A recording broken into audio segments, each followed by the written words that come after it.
Good day, everyone. My name is Robert Gunzenhauser. I'm with Slum Sanitation Solutions. Together, we're working to find a world with cleaner water in the future. We've got a lot of great ideas, and I'm very excited to show them to you over the course of the next presentation. So let's get to it. The issue at hand, water, absolutely necessary for human life, and everyone deserves clean water. Yet contaminated water is one of the most dangerous mediums through which diseases, such as cholera, can transfer from one person to the other. So we at Slum Sanitation Solutions are working to find a better way of keeping contaminated water a thing of the past. How big is this problem? Pick a number. 2,000, 4,000, 4,000. The number of children that die each day from the effects of contaminated water. Pick another number. 300,000. That's the number of people that live within 1 square mile of each other in high-density populations, such as in slums. It is estimated that 1 billion people today live in slums around the world. And if current population grows at the same rate, then that number will grow to 2 billion people in 2030. So this problem's not going away anytime soon. We need to find out how to eliminate contaminated water, make it cleaner for the generations of the future.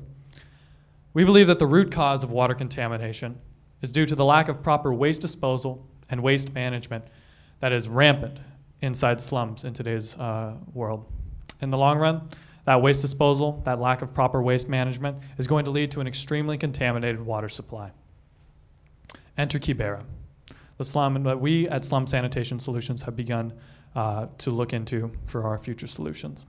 Extremely high population density, 500,000 people living within 250 hectares. That's approximately 2,000 people living in 1 hectare. To give you an idea of how big that is, 1 hectare is about the area encompassed of 1 track and field. So you've got 2,000 people living inside that extremely high population density.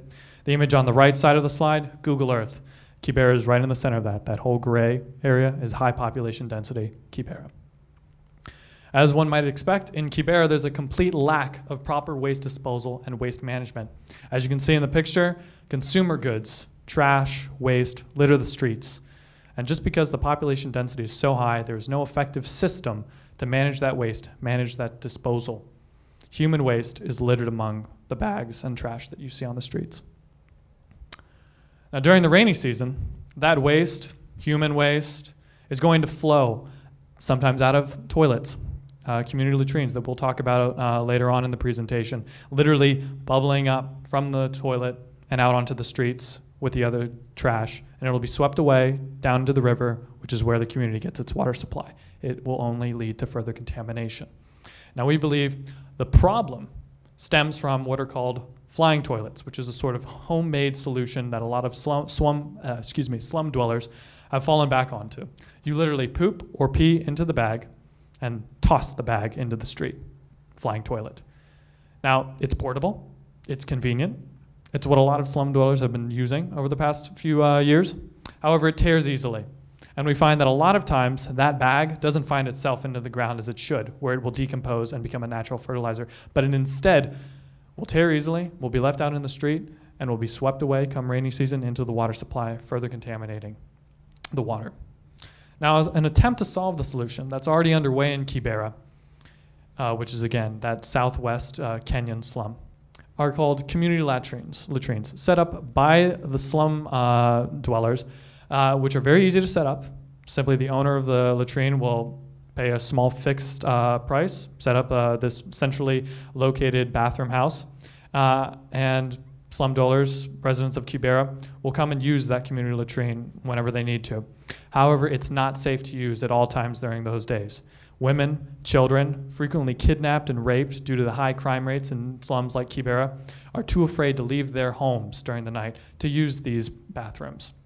Throughout the day, sometimes the community latrine is just too far away. We're talking about 2 kilometers, 3 kilometers. When you gotta go, you gotta go. And if the community latrine isn't there, it's just not happening. And also dirty. This is tragedy of the commons 101.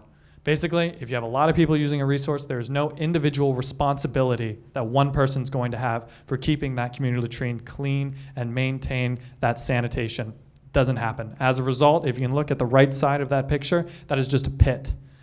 Completely dirty, and again, come rainy season, that roof above that community latrine is going to leak, and it's going to overflow into the streets and wash away into the water supply. It's also expensive to use. The individual has to pay a fee every time he or she wants to use that bathroom.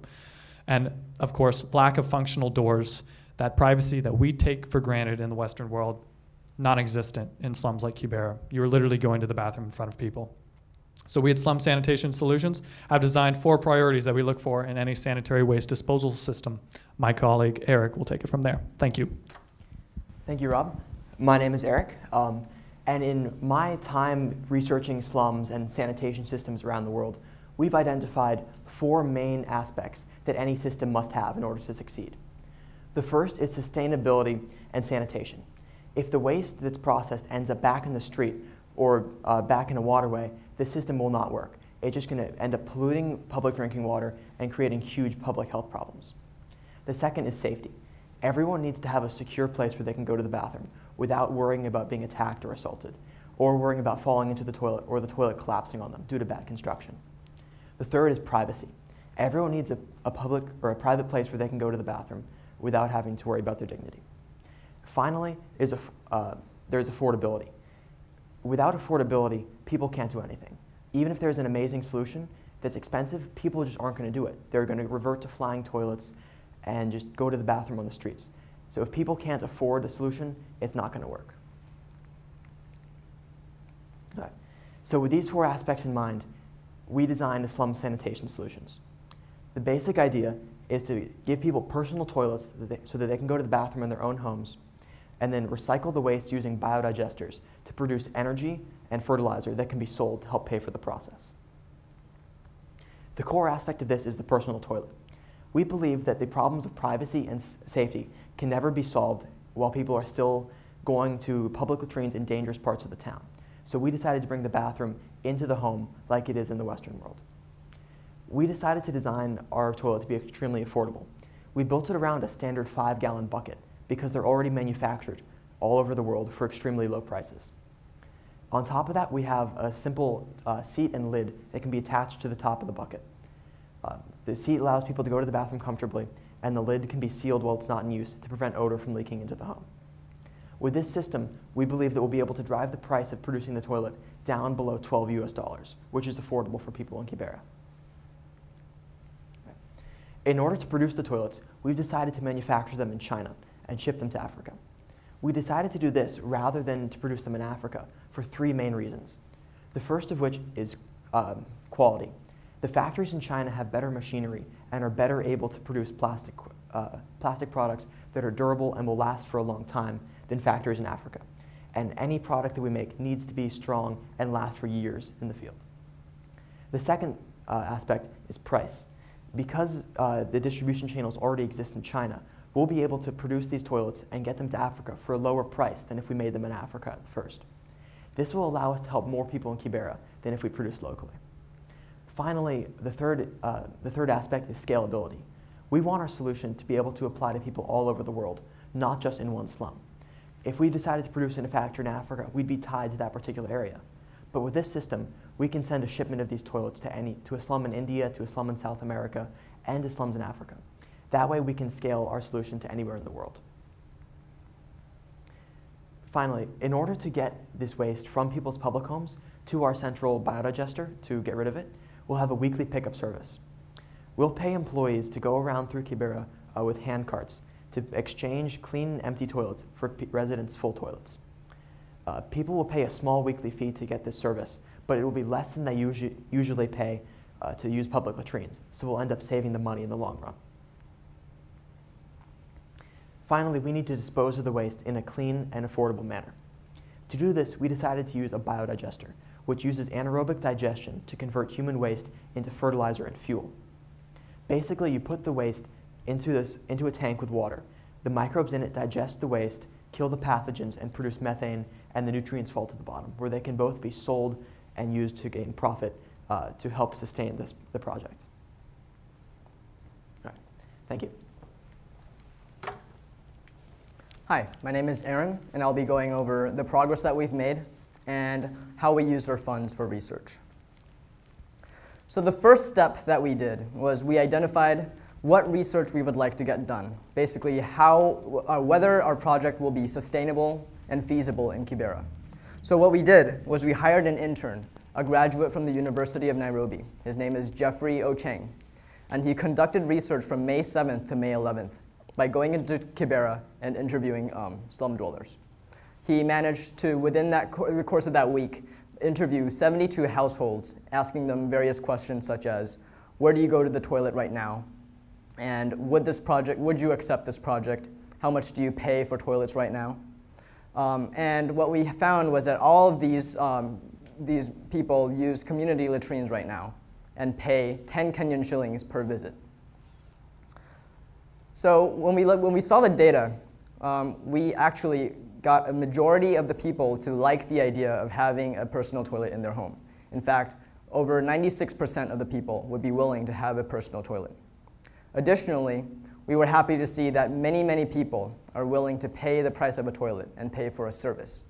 About 93% of those willing to have a toilet in their home were willing to pay for such a service. So we analyzed the data, and the people who gave us positive responses cited 4 issues that they found or they are finding with current community latrines. Number 1 is the need for privacy. They feel that with our solution, they will be able to go to the restroom privately in their own home.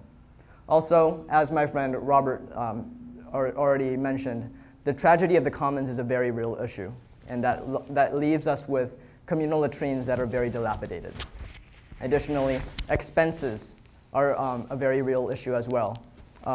The cost of per-use toilets will build up and make the entire system unaffordable. Distance is also an issue. The elderly and the sick especially cannot afford to go long distances to use latrines. So we found that we have a very high demand for our product and that we are very excited to get this rolling. We are also finding that people are willing to pay anywhere from 12 to 60 United States dollars for a toilet. And this is great news because we feel confident that if we mass produce our product, we can drive our price even lower than $12.